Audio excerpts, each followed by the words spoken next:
ലോക ഉപഭോക്തൃ അവകാശ ദിനം ആചരിച്ചു.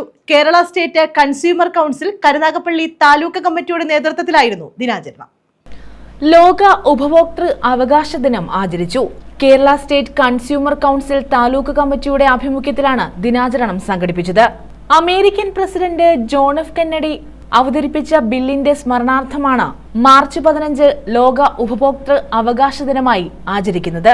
കരുനാഗപ്പള്ളി നഗരസഭാ ചെയർമാൻ പി സോമരാജൻ ദിനാചരണം ഉദ്ഘാടനം ചെയ്തു.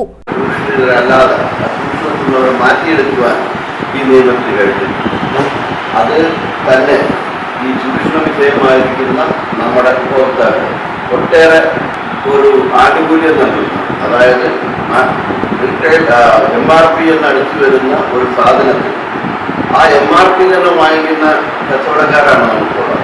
എത്രയോ പേര് MRPയേക്കാൾ മാർക്കറ്റ് സൂപ്പർ മാർക്കറ്റ് അതിനേക്കാൾ കുറച്ച് നമുക്ക് സാധനം തരാൻ കഴിയുന്നു. ചില്ലറ കച്ചവടത്തിൽ മാക്സിമം റീറ്റെയിൽ പ്രൈസിൽ തന്നെയാണ് സാധനം കൊടുക്കുന്നത്. എത്രയോ പേര് അത് കിട്ടാറുണ്ട്. സംസ്ഥാന president retired SP M Maideen കുഞ്ഞ് അധ്യക്ഷത വഹിച്ചു.